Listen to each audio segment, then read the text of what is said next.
Tinapay mula sa langit.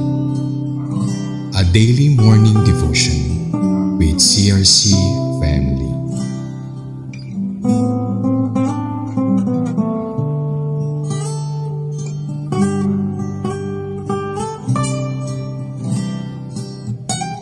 Isang mapagpalang umaga po mga kapatid. Ako po si Brother Lito Piramo ng CRC Antipolo Daughter Church. Samahan niyo po ako sa ating programang Tinapay mula sa langit, ang ating pang-araw-araw na devosyon sa salita ng Diyos. Ngayong umaga ay matutunghayan natin ang Deuteronomy chapter 22 verse 23 to 29. Ngunit bago po tayo magpatuloy, tayo po muna ay manalangin. Dakilang Diyos na makapangyarihan, salamat po sa panibagong umaga na handog ninyo sa amin upang makapakinig at magbulay-bulay ng inyong salita. Samahan niyo po kami, Banal na Espiritu, upang lubos naming maunawaan ang mensahe ng mga talatang ito sa aming mga buhay. We praise you and glorify your name. In Christ we pray. Amen. Ang konteksto po dito sa Deuteronomy chapter 22 verse 23 to 29, makikita natin ang mga batas na ibinigay ng Diyos para sa Israel, lalo na tungkol sa panggagahasa at sexual na immoralidad. Noon, ang mga batas na ito ay naglalayong protektahan ang kababaihan at tiyaking may justisya sa lipunan. Ipinapakita rin dito kung gaano kaseryoso ang Diyos pagdating sa kasalanan at sa pagtrato natin sa isa't isa. Bagamat lumipas na ang panahon, ang mga prinsipyo sa likod ng mga batas na ito ay mahalaga pa rin sa atin ngayon. Ang respeto sa kapwa, proteksyon sa mahihina, at pagpapalaga sa kabanalan ng ating mga relasyon. Ito po ang teaching natin ngayong umaga.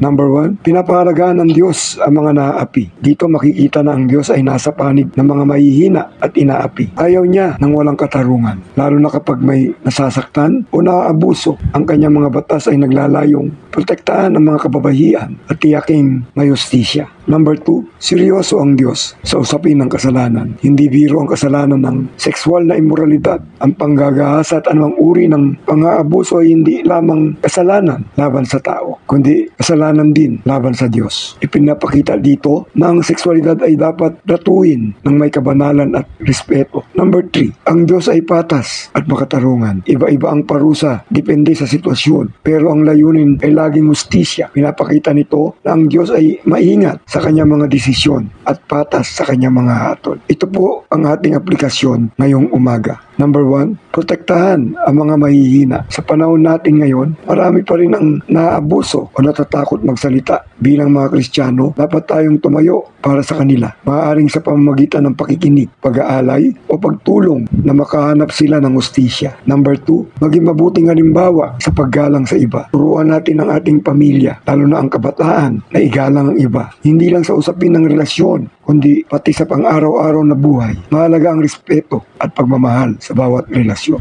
Number 3, manindigan para sa tama. Kapag may nakita tayong mali, huwag tayong matakot na tumayo para sa katotohanan. Magsimula tayo sa maliit sa ating tahanan, sa ating komunidad at sa ating simbahan. Tularan natin ang hustisya at pagmamahal ng Diyos sa ating pakikitungo sa iba. At bilang konklusyon, mga kapatid, ang Diyos ay Diyos ng katarungan, pagmamahal at proteksyon. Sa mga talatang ito, ipinapakita niya kung paano dapat tratuin ang bawat isa ng may respeto at malasakit. Bilang tagasunod niya, gawin natin ang ating bahagi sa pagpapakita ng hustisya at pagmamahal sa ating kapwa. Tayo po ay manalangin. Salamat po, dakilang Diyos, sa mensahe na ipinarating ninyo sa bawat isa sa amin. Tunay nga po na kayo'y Diyos ng katarungan at lahat ng kasalanan ay may karampatang kaparusahan. Turuan niyo kami, Banal na Espiritu, na mamuhay ng matuwid at tahakin ng landas patungo sa Panginoong Jesucristo. Patawarin po ninyo kami sa aming mga kasalanan, sa isip, sa salita at sa gawa. Ganun din po sa aming mga pagkukulang, mga kahinaan. Ito po ang aming samot dalangin sa tanging pangalan ng aming Panginoong Jesucristo.